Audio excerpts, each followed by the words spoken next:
remarks. Our next session is a fireside chat called Disinformation, Conspiracies, and the Role of the Internet. And this session will reflect on emerging threats posed by disinformation and conspiracy theories and the important roles and opportunities for governments and tech firms to contribute to mitigating the threats, which is something the minister just brought up to us on the remarks that he just made. Moderating this panel is Michael Masters, who you've already heard from this morning, president of the board of the Soufan Center, and the national director and CEO of the Secure Community Network.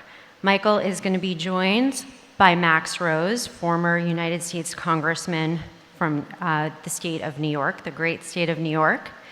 And a bit more on the Congressman. He is an Army veteran and former nonprofit healthcare executive, and he came into the state of New York pledging to fight for Staten Island and South Brooklyn to focus on all of the needs of the community. But he also is a proud veteran of the U.S. Army and focused on extremism and the threat to the United States people from the various security aspects of this complex and dynamic issue while he was serving as a congressman. We're happy to have him join Michael for this fireside chat.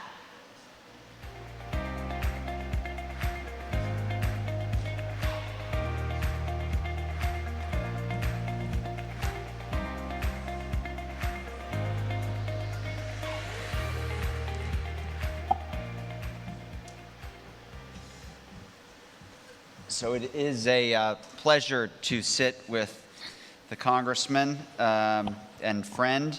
There are, couple quick notes. Very briefly, we are used to this venue, but with two distinct changes. Usually, it has been the congressman that has been asking me the questions, right. And I can tell you that he is has been one of the more prepared, if not most prepared, individuals to ask those questions that I've had the pleasure of appearing before, does his research, so I'm going to try to live up to the bar that he has set. The second distinction is that when I've answered questions for him, I've been sworn in under oath under threat of perjury, and the same conditions do not apply today. So that being said, it's a pleasure to welcome you. I want to jump right in on the topic of disinformation, conspiracies, and the role of the internet. In September, Frances Haugen made the decision to act as a whistleblower against Facebook. She provided documents to the Wall Street Journal, the SEC, and of course, Congress that allegedly showed the company repeatedly made the decision to incentivize profits and growth over what she referred to its users' well-being. You've dealt a lot with social media companies, not just Facebook. I'm curious as to your reactions at what she came public with. Yeah, none of this should come as a surprise to any of us because there's an original sin that's built into this very industry. And I think it's actually important that we take a step back and consider what that is. If you're Facebook, if you're Twitter, if you're any of these other social media companies, your goal is twofold. The first is how can we keep people on our platform? An hour a day, 2 hours a day, 3 hours a day, whatever, more is better.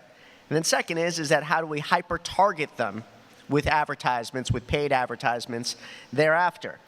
And what is clear as day, as much of a fact as gravity, is that if you want to keep someone hyper-focused on your platform, you've got to utilize algorithms that are constantly changing, constantly evolving, to keep them attuned. And what they found is that it's far easier to keep someone attuned to your platform if you're feeding them with hate, with sadness, with vitriol, with divisiveness, with anything that one can become addicted to.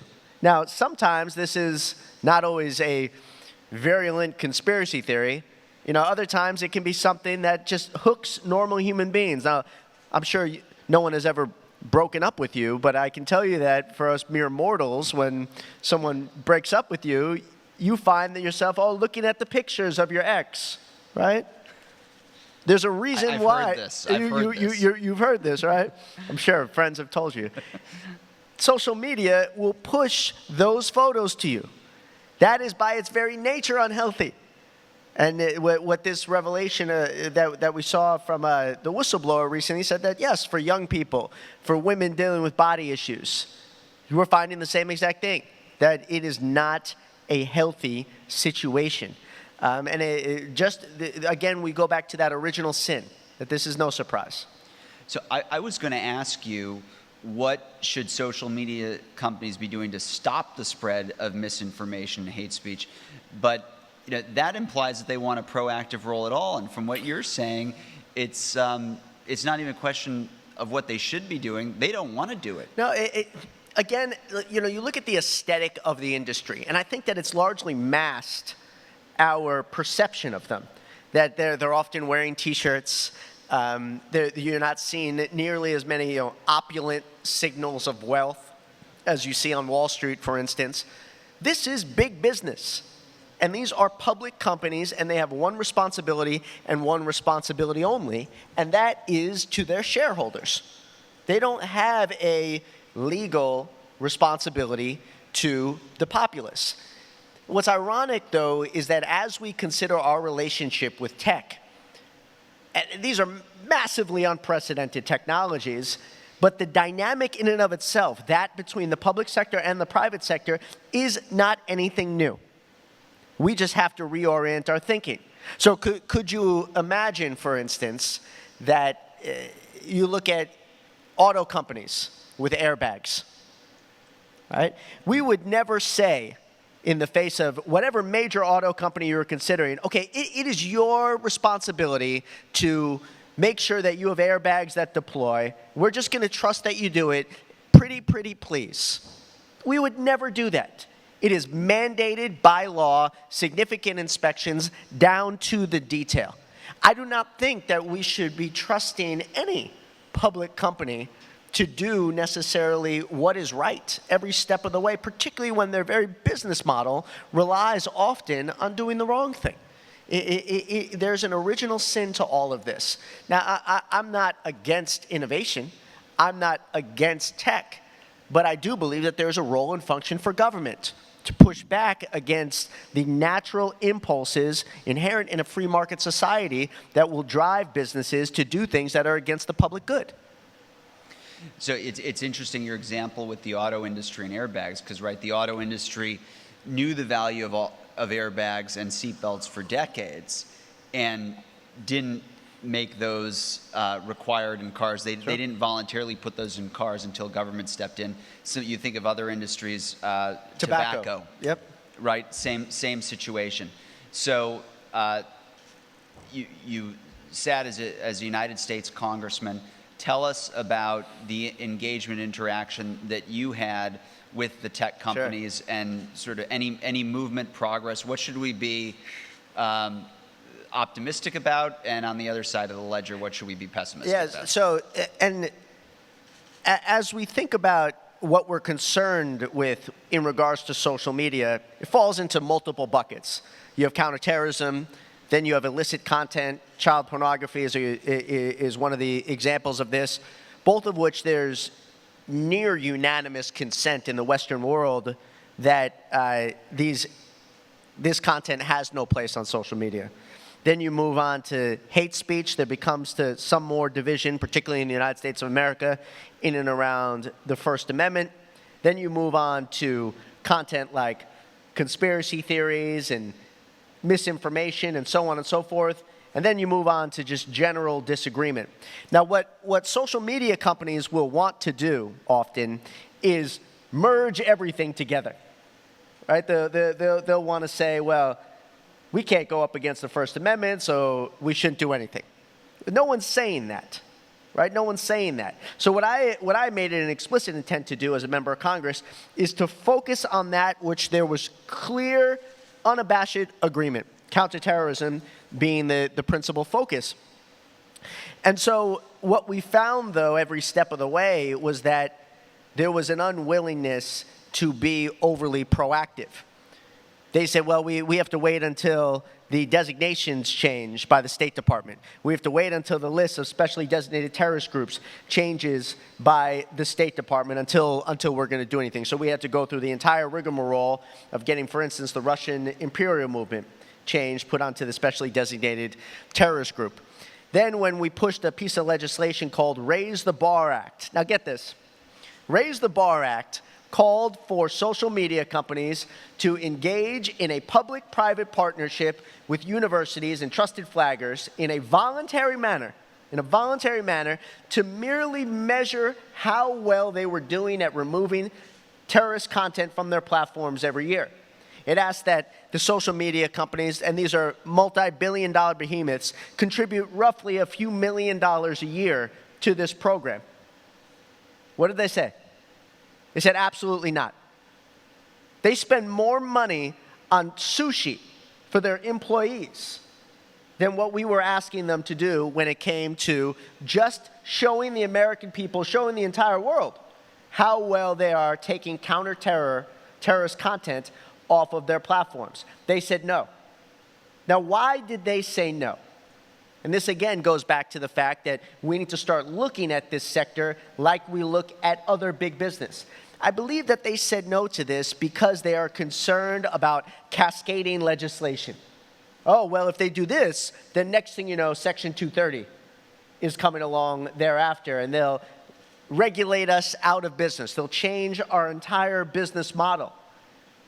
In the face of that, I do not necessarily believe that we have a partner that is actually willing to do what is right, that is actually putting the public good ahead of their own profit margin. And this, again, is a dynamic that government is very well accustomed to the second that we actually change our mindset in that regard. And for our legislators, our leaders have as yet been unwilling to do this.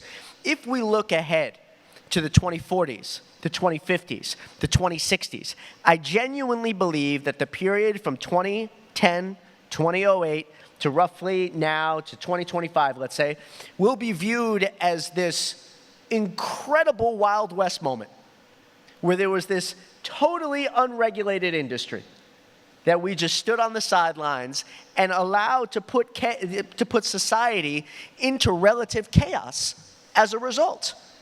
You know, this notion that they can develop whatever algorithms they like without us even having access to them, without us understanding what they are, and that is okay.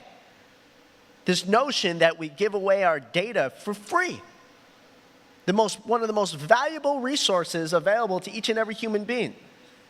I do believe 20, 30 years from now, it will be looked back upon and people will laugh that we allowed for something like that to happen. When you have the social media companies, one of the arguments they often bring up, and you referenced this, was the free speech argument. Well, we want to create a platform for free speech, and certain platforms have been more diligent about flagging this as an argument.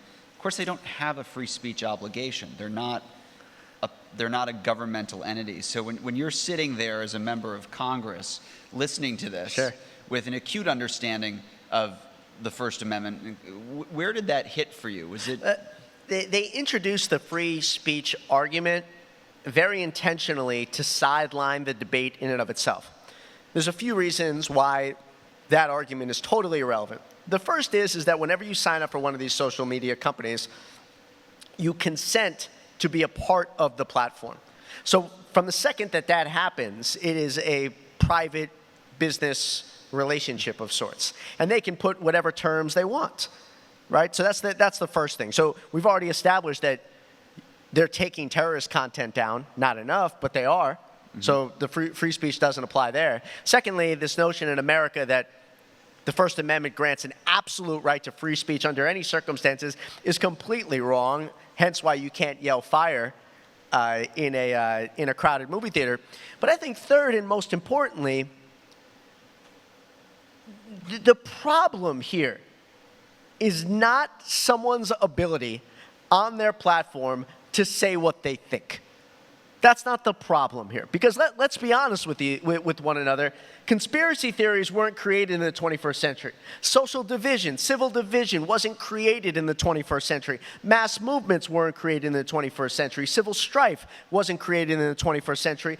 Violence wasn't created in the 21st century. Terrorism wasn't created in the 21st century. So it's not as if these problems didn't exist previously. The problem with social media is that it puts these problems on steroids. And it doesn't do that because of the content itself. It does that because of the underlying algorithms that accelerate it, that hook us on it, that constantly drive us back to the platform itself, all with the intent of thereby monetizing that attention with direct advertisements. That's the issue. That's the issue. Now, the second point here is they make a very interesting decision. In the popular press, in the media, when you are someone with a significant following, when you would like to advertise in the popular press, political advertisements, you are held to a high standard of truth. Social media companies make the reverse decision. When you have significant following, they actually consider anything you say to be newsworthy. And then as a result, they hold that content to a lower standard, not a higher standard, which is ridiculous. It doesn't make any sense. The only reason why you would make that decision is, again, if you cared first and foremost about maximizing the amount of time that people spend on your platforms, not on public good. It's fascinating. Not surprising, but fascinating. You mentioned deep terrorist content and pulling it down. They're not pulling it down fast enough. Talk to us a little bit. You've been a really outspoken member and advocate of dealing with the problem of domestic terrorism within the United States, and particularly those that adhere to supremacist ideology. On terms of terrorist takedown, one of the criticisms on the social media companies is that while they started to pull stuff down from the Salafi jihadists and members of ISIS and Al-Qaeda, they were not nearly as quick to pull down content from those in the U.S. on the domestic terrorism side, and particularly supremacists. Why? Well, I think that don't let their V-necks and their dedication to a West Coast egalitarian lifestyle confuse you. They are profit-minded, conservative individuals at heart that will not aggressively pursue something like this. So they sit back and they rely on the State Department's Foreign Terrorist Organization list, the Specially Designated Terrorist Group list, and will often associate whose content they're taking down as a result of that. The other thing that they'll often say is, well, we have significant AI technology here. We've automated this. That's a patent falsity. That's a patent falsity. I have, for the last 3 years, tried to get a very simple answer from the largest social media companies, and that is, how much money do you spend on counterterrorism efforts? What do you spend? Now, if you wanted to find out from General Motors or Ford or anyone else, how much money do you spend on safety, you would get it like that. Like that. They will not say. They'll say it's very confusing. It's very complicated. Well, try us. Try us. I understand that you can have someone working half their time on subject X and so on and so forth. Give this a try. They refused to say so. Then they went on, and I applauded them for this effort. This was something that we pushed for the establishment of what's called the Global Internet Forum to Counter Terrorism. You all heard from its CEO, Nick Rasmussen, yesterday. So they established the Global Internet Forum to Counter Terrorism as an independent organization, privately funded. And that's a good thing. But the organization has not yet become what it could be, and I believe what it should be, which is an organization that's not a think tank, but one that proactively takes efforts and is empowered to do so, to take terrorist content down from these platforms, to actually have access to their books to do so, to actually practice strong oversight. Because the last thing that we want to do here is put such significant restrictions on companies that we prevent free market innovation. We have to take those requirements out of the companies themselves, put them into an independent organization, the GIFCT being a prominent example of this. And then that would allow still for young companies to come up. We all remember how large of a behemoth AOL was 25 years ago, and now it's nothing. There's every reason to believe the same could happen to Facebook. Same thing could. They're aware of it too. That's why they're unwilling to make so many of these decisions that I believe they need to make. But a large, centralized, independent organization to lead this effort to restrict the spread of terrorist content and disinformation is exactly what we need. It's what we do right now for money laundering. And I think it's what we should do in regards to this issue. And to do that, you would need to give them the statutory authority to have all of those powers. You absolutely would. But there's precedent for that, which is, to continue what I believe is the central narrative of this issue. We all too often look at tech as a separate, special sector. It's not. It's big business. And let's look at what we have done in previous instances of this. That we've had a domestic as well as an international regime for money laundering, for illicit financing, for the last 50 years. There's zero reason why we can't take that basic paradigm and apply it now to not just counterterrorism, but also to disinformation. And the Soufan Center has done phenomenal work on this. When you look at what China and what Russia are doing when it comes to spreading disinformation, planting little seeds, little kernels on different platforms that then become subject, that are built perfectly for algorithms to then accelerate. This is a modern day form of weaponry. And we cannot sit back and pray to the gods of laissez-faire economics and laissez-faire capitalism, thinking that somehow this will work. Are any of your former colleagues that you're aware of in Congress working to push that authority for the GIFCT? Not yet. Not yet. And if you were still in Congress, would you be proposing that legislation? Absolutely. Absolutely. When they established the Global Internet Forum to counter terrorism, you had to give them some time, right? And it was roughly, I believe at this point, about a year and a half ago that it was established. But we cannot just sit back and because it's entirely funded by the large social media companies. It's entirely funded by the tech space. We can't just sit back and applaud them for what they've done thus far, which is to establish an independent organization with roughly 10 full-time staff if they're lucky. That's not what is needed. That's just a way for them to pat themselves on the back. We need an independent organization that is robustly funded, that has very strong partnerships with not just the United States federal government, but with international multilateral institutions, that holds these organizations to account, that actually makes sure that the right thing occurs. Because all of our respective public safety relies on this. Why in God's name we don't do this for anything else? Why in God's name would we suddenly delegate critical responsibilities for our public safety to the private sector? We don't do that for transportation security. We don't do that for policing. We don't do that for the military. Why do that here? I'm lost by that notion. And is that the response? In a forum like a global forum like this seems like something that's a no-brainer. Is this? What do you say to the people of Staten Island or Brooklyn as why they should care about this?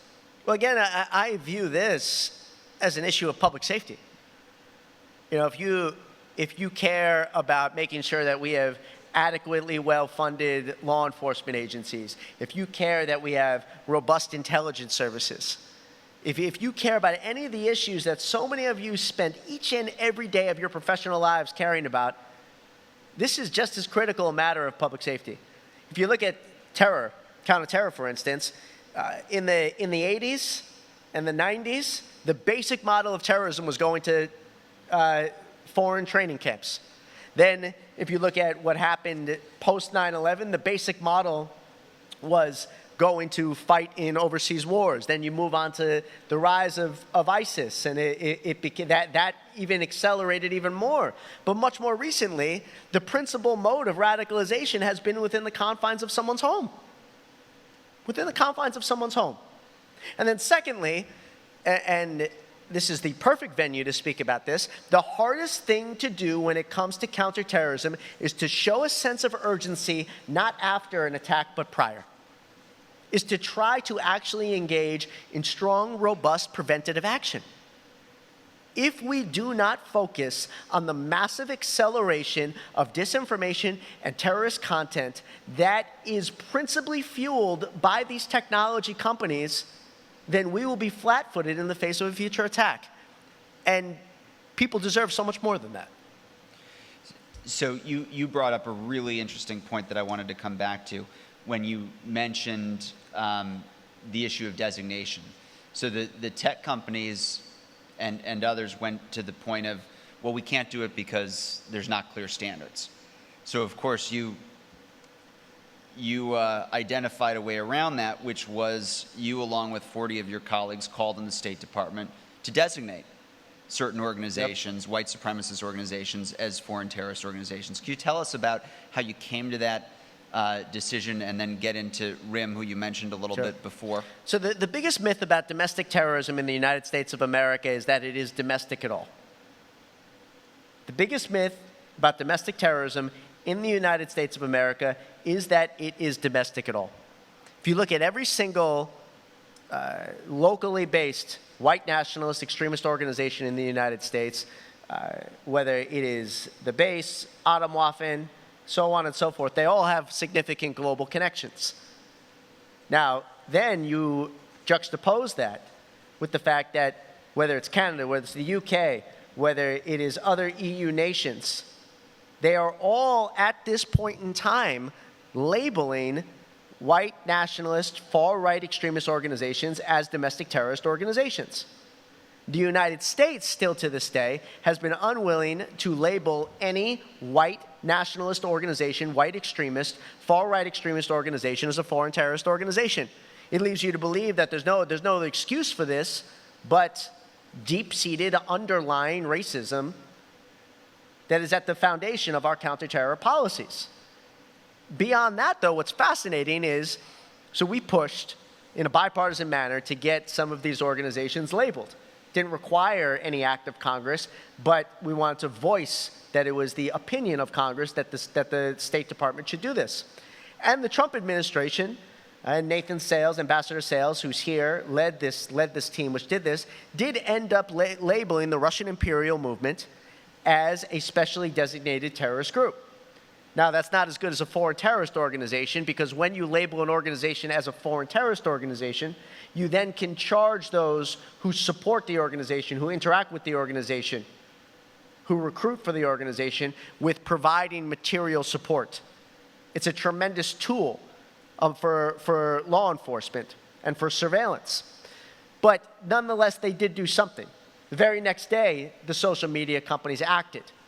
And they said, well, thank you, we'll do this, but we'll just do the bare minimum. Now, what's interesting about this situation is that that's a choice that they're making. If tomorrow, Facebook, Twitter, they can take every piece of content down from their platforms that they wanted.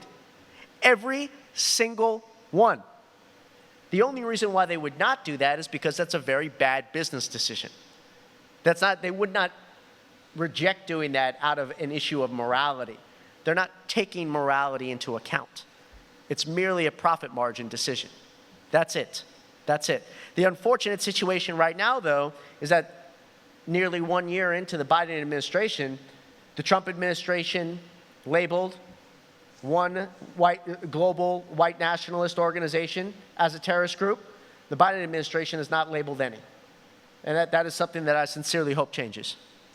Why? I mean, there have been calls since prior to the inauguration for the Biden administration to pick up the mantle. The the work that Ambassador Sales did, that you and your colleagues pushed for to do that designation came relatively late in the administration, but I don't think we want the perfect to be the enemy of the good. Why hasn't the Biden administration done anything? I'm not sure. I don't know. Canada and other nations have recently even designated the Proud Boys, Oath Keepers. Those were entities that played a significant role in the January 6th insurrection. So, whether it's a overly blind allegiance to process and due diligence, whether it's fear for political backlash, or whether it's a sense that from a policy perspective they disagree. I don't know why they haven't, but I do know that they should, because it would significantly change the very essence of America's counterterrorism policies. We, for the last 20 years, largely because many of the people affiliated with this conference today have built an extraordinary infrastructure to conduct global counterterrorism, intelligence sharing, and operations. This is a global threat. It requires a global response. All I am merely saying, the only thing I'm saying here, is that we should take that basic regime, that basic edifice, and apply it to the new terrorist threat that we face today. We should not have one set of policies, one set of tools for people without white skin, and another set of tools for people with white skin. That's all I'm saying. How has, in your view, the current global pandemic impacted the use of the internet by violent extremists? What's been the effect? So if there was a small business index in the United States of America, which there's not, over the course of the last 18 months, you would have seen that index go down over 50%. The only reason why, or one of the only reasons why the market has performed so significantly in the United States is because of 5 tech companies, right? Netflix, Amazon, Facebook being principal examples of that. And that is because people, again, you go back to what their business model is. The more time people are spending on their platforms, the more money they make, and more people have been spending much more time in front of their computer screens on their platforms over the course of the last 18 months. Again, considering the original sin built into this very industry, it is no surprise that at the very same time, there has been a causal impact on the spread of disinformation and conspiracy theories. And we have certainly seen that when it comes to faith in the vaccine. The notion of vaccines is nothing new. The notion of mandates for vaccines is nothing new. The Department of Defense today, previous to the COVID vaccine mandate, mandated 17 different vaccines. 17. No one was protesting it. No one was protesting it. And everybody, amidst all of this hyper-focus on COVID and the spread of disinformation about COVID, is actually missing the far larger, far scarier possibility here, which is that people become opposed to vaccines in general. I mean, it is not out of the question to see a resurgence of polio. Just think about that for a moment. And it is entirely linked to the spread of disinformation. That is not something that is just occurring in Republican or far right or conservative circles. We're seeing this on the left. We're seeing this amongst communities, underserved communities, communities of color, low-educated communities. It doesn't matter what it is. We're seeing it everywhere. And it is so much, the impact goes well beyond COVID, well beyond. So with respect to that, I just want to link 2 thoughts together. The tech companies have seemed to move to pull down content of people that are spreading misinformation on the vaccines. Not fast enough, reasonable given the circumstances, or? No, by no sense of the word has it been fast enough. By no sense of the word. When you look at it, again, they were very slow to act on this problem. Very, very slow. It wasn't until really the administration called them to task that they even started to consider it. And again, it falls back into the very same trend that we are going through with these tech companies. They think that people who work in Washington, D.C. are idiots. They think that they don't understand their platform. Undergirding the tech culture is a deep belief in libertarianism, a belief that many of these people are engineers by trade, by their education. And when you're an engineer, what you're seeking to do at all times is greater efficiency. What you're seeking to do at all times is, how do I build a system that has less friction, not more? Government is exactly the opposite. It's exactly the opposite. Government is constantly considering not how do you make something more efficient, but how do we take into consideration the holistic public good, of which is messy. You can't necessarily just put that on a beautiful quad chart. You certainly can put that into an algorithm and automate it. And I do believe that tech culture finds that abhorrent and foreign. They don't want anything to do with it. They think it is a sign of substandard intelligence. So anytime that they interact with the public sector, whether it's in the EU, whether it's in the United States of America, whether it's in the Middle East, they will always come with a deep intellectual arrogance, and they will always come with a belief that if you just stepped aside, everything would be okay. And they're wrong. And they certainly did that with misinformation related to the vaccine. Yeah, a major complaint from law enforcement has been their ability to access information from these tech companies, which is increasingly encrypted. And it's an understandable complaint, having served in law enforcement. Sure. You want the tools that you can have as accessible as possible. But is it a reasonable complaint from law enforcement to make to the tech companies, given where the technology is? Again, our North Star here should be, what do we already do with less mature technologies? What do we do with wiretaps?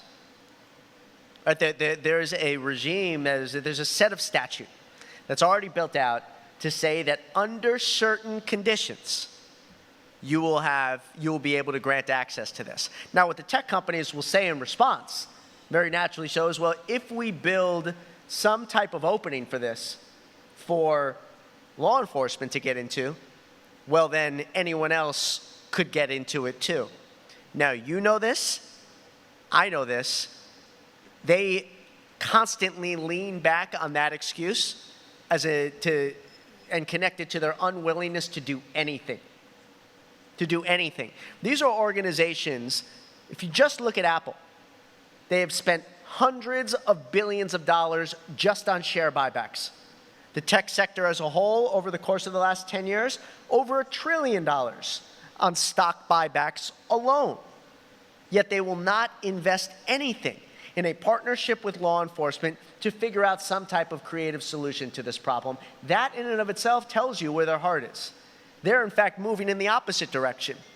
They want to build out a bubble of encryption that never allows you to have from law enforcement, to have any access to anything whatsoever. They will even go so far as preventing access to a terrorist's cell phone after the incident, after the phone has been seized. We're dealing with a sector here that is not culturally aligned with a strong public sector. It's a libertarian culture at its core. It's an anti-institutionalist culture at its core. At its core. And the sooner that we realize that the more time we invest trying to be conciliatory, the more time that we invest trying to if they just understood us better, we are falling into the trap that they want us to be in, which is to just kick the can down the road. And kicking that can down the road has some real potential national security consequences. I'm thinking about your most recent role serving as a senior advisor to the Secretary of Defense, and a big part of that was trying to get U.S. service members vaccinated. Yep. And we have seen pockets, not just in uniform service generally. 460 law enforcement officers this year died from COVID, single greatest cause of law enforcement deaths in the United States this year. A lot of it fueled by an unwillingness to be vaccinated. Yeah. I mean, so this effort is impacting the security at the local level, but also potentially at the national level, U.S. national security. In every one of our lives, unless there's someone older here, or our adult lives, let's say, because this wasn't the case in World War II, the only thing that has taken down an aircraft carrier in the United States of America is COVID. It's the only thing that has taken down an aircraft carrier in the last 75 years or so. Tells you everything you need to know about the extent to which this is also a national security threat. The vast majority of the DoD officials who have tragically passed away from COVID have not been fully vaccinated. Now, yes, it's clear that online disinformation played a significant role in their unwillingness to get vaccinated. What we found, though, is that one of the best tactics, and I do believe this is also the case in the counterterrorism realm, one of the best tactics to push back against that misinformation found online is to take someone offline, is to engage with them from a trusted leader in the oldest school type of communication imaginable, which is face-to-face, and to do it repeatedly, to do it via different mechanisms, over and over and over again. That's how, in the space previous to the mandate, the Department of Defense, amongst the active duty force, obtained a higher level of vaccination than the general American populace. And I do believe it was via innovative old school measures just like that. Not with a fancy video, not with a fancy tweet. You can't go to war with this, it's not an enemy, but with this entity, with this spread of disinformation, necessarily trying to use modern tactics. We don't have a lot of time, but I'm going to keep asking you just two more questions, perhaps, unless somebody tells me not to. You've raised your right hand to swear an oath to protect the United States from all enemies, foreign and domestic, several times in your life, to include as a member of Congress. Tell us about January 6th and the impact that had for you as an American and as a member of that institution. The United States Capitol, to me, is holy land. It's sacred land. For so much, America's still a young country. And for my entire life, and I'm deeply patriotic, there has been a sense that things were guaranteed. And as part of nature, as gravity or anything else, what we saw on January 6th is that our democracy, just like any democracy, is tenuous. Our system of government, just like any system of government, is tenuous. It needs to be nurtured, needs to be protected. But what we also saw on January 6th is that disinformation, the spread of propaganda, can very quickly fuel violence. The individuals that were chanting "Kill Pence" as they entered the Capitol, the individuals that desecrated a building that 1 month prior I had been walking as my office, as my workplace, the individuals that made people I love and I call not just friends, but in some instances family, run for their lives, who have caused them trauma that they're still living with, those individuals had been fueled with hate and anger as a consequence of the very platforms that we are talking about. After the election, algorithms were turned back on related to politics. After the election, our nation's leaders used this anger and this division and this civil strife not to push back against and try to unite this country, but rather to somehow seek to advance their own agenda and their own platform.